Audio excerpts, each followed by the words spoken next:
আলিপুরদুয়ারে সেখানে বিজেপি নেতা BLO BJP Mondal সভাপতি রঞ্জিত সরকার পঞ্চায়েত ভোটে প্রার্থীও ছিলেন রঞ্জিত। আলিপুরদুয়ার ২ নম্বর ব্লকের চাপড়ের পাড় এলাকার ঘটনা, কিন্তু কিভাবে? রাজকুমার রয়েছে আমার সঙ্গে। রাজকুমার, এই যে এতদিন কিন্তু বিজেপির পক্ষ থেকে অভিযোগ আনা হয়েছিল যে তৃণমূল কংগ্রেসের বিভিন্ন পদাধিকারীরা বিএলও পদে রয়েছে এবং এই নিয়ে নানান অভিযোগ ছিল বিজেপি। কিন্তু চাঞ্চল্যকর ভাবে কিন্তু একেবারে বিজেপির যে মন্ডল সভাপতি, সেই মন্ডল সভাপতির নাম কিন্তু বিএলও তালিকায় উঠে এসছে। যদিও ওই যে মন্ডল সভাপতি যিনি বিএলও রঞ্জিত সরকার, তিনি নিজে জানিয়েছেন যে তিনি নির্বাচন কমিশনের কাছে আবেদন করেছিলেন তার নাম বাদ দেওয়ার জন্য, কিন্তু নির্বাচন কমিশন তার নাম বাদ দেয়নি। আসলে তিনি একজন সরকারি কর্মচারী, সেই সুবাদেই কিন্তু বিএলও হিসেবে তার নাম এসছে।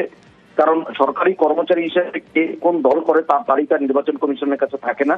সেই কারণে কিন্তু নির্বাচন কমিশন বুঝতেও পারেনি যে কে বিজেপি বা কে তৃণমূল, এটা বুঝতে পারে না, এবং সেই কারণেই কিন্তু বিজেপির এই পদাধিকারীর নাম বিএলওর তালিকায় রয়ে গেছে। বেশ,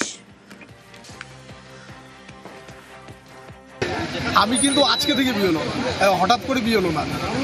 আমি যখন পলিটিক্যাল অ্যাক্টিভিস্ট ছিলাম না, তার আগে থেকে আমি বিএলও।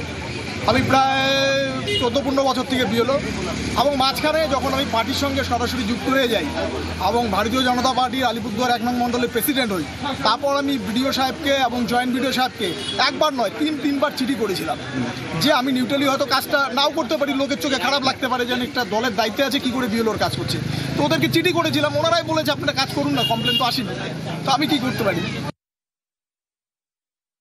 এদের তো মানে আর তো কোনো কাজ নেই এদের। তো এরা প্রথমত হচ্ছে এনআরসি, তারপরে হচ্ছে সিএ, তারপরে হচ্ছে এখন হচ্ছে এসআইআর। এদের নিয়ে এদের মানে উন্মাদনা ছাড়া ওদের আর কিছু না, ওরা কাজ করবে না। সারা বছর তো ওরা মানে মানুষের জন্য কাজ করে না। আমাদের ধারণা ছিল এটা যে কাজটা সুষ্ঠুভাবে হোক, সে বিজেপি করুক বা তৃণমূল করুক, এটা তো কোনো রাজনৈতিক কাজ নয়। কাজটা যাতে সঠিকভাবে হয়, সঠিক লোক যাতে কাজটা করতে পারে।